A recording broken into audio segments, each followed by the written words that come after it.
भगवान परशुराम भगवान विष्णु के छठे अवतार माने जाते हैं। इनका जन्म वैशाख मास के शुक्ल पक्ष की तृतीया को हुआ था।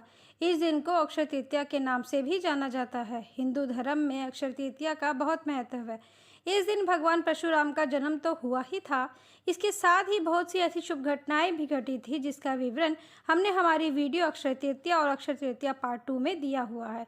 इन वीडियोस का लिंक हमने डिस्क्रिप्शन बॉक्स में दे दिया है। चलिए अब बात करते हैं क्यों भगवान परशुराम ब्राह्मण होकर भी क्षत्रिय स्वभाव के थे। भगवान परशुराम ब्रह्मा जी के पुत्र महर्षि भृगु के वंशज थे। महर्षि भृगु के पुत्र थे महर्षि ऋचिक। वह भी अपने पिता महर्षि भृगु की तरह प्रकांड विद्वान थे। जब वह विवाह योग्य हुए तो उन्होंने कन्नौज के राजा गाधी से उनकी इकलौती बेटी सत्यवती से विवाह के लिए उनका हाथ मांग लिया। राजा गाधी ने भी यह रिश्ता स्वीकार करते हुए खुशी खुशी अपनी बेटी का विवाह महर्षि ऋचिक से कर दिया। एक दिन महर्षि भृगु अपने पुत्र महर्षि ऋचिक के मिलने को उनके आश्रम में आए तो वहां अपनी पुत्रवधू सत्यवती के आचरण को देखकर बहुत प्रसन्न हुए। इसीलिए उन्होंने प्रसन्नतावश अपनी पुत्रवधू को कोई वरदान मांगने को कहा। तब सत्यवती ने अपने और अपनी माता के लिए पुत्रवती होने का वरदान मांगा।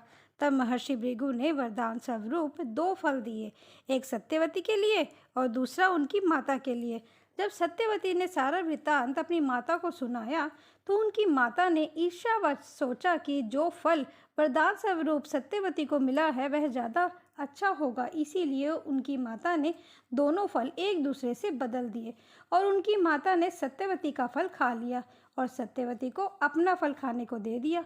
किंतु महर्षि भृगु जी को अपनी दिव्य दृष्टि द्वारा इस फेरबदल का सब पता चल गया। उन्होंने सत्यवती को कहा कि तुम्हारी माता ने तुम्हारे साथ धोखा किया है। उन्होंने तुम्हें गलत फल खाने को दिया है, जिसके फलस्वरूप तुम्हें ब्राह्मण होने के बावजूद भी क्षत्रिय स्वभाव वाला पुत्र प्राप्त होगा और तुम्हारी माता को जन्म से क्षत्रिय होने के बावजूद ब्राह्मण कर्मकांड में रुचि लेने वाला और प्रकांड विद्वान की पुत्री की प्राप्ति होगी।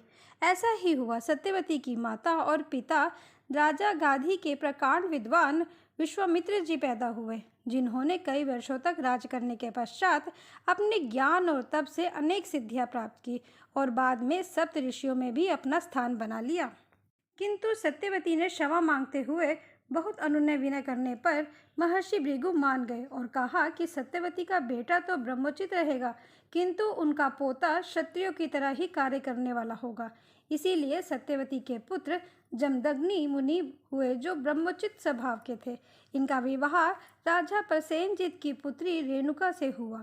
रेणुका के 5 पुत्र हुए, रुक्मवान, सुषेण, वसु, विश्ववसु तथा 5वें पुत्र का नाम राम रखा गया, जिन्होंने अपने पिता जमदग्नि और भगवान शिव से सभी प्रकार की विद्या ज्ञान प्राप्त किया और बाद में कठोर तपस्या कर भगवान शिव को प्रसन्न कर अमोघ शस्त्र परसा प्राप्त किया, जिसके कारण इनका नाम परसा धारण करने वाले भगवान परशुराम पड़ा, जिन्होंने आगे चलकर अपने ज्ञान और शस्त्र विद्या से बहुत से अपने शिष्यों को ज्ञानवान और महान योद्धा भी बनाया।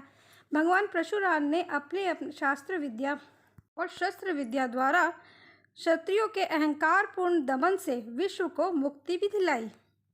आशा करते हैं आपको हमारी यह वीडियो पसंद आई होगी। ऐसी ही रोचक जानकारी के लिए हमारा चैनल सब्सक्राइब करें, लाइक करें और शेयर करें। धन्यवाद।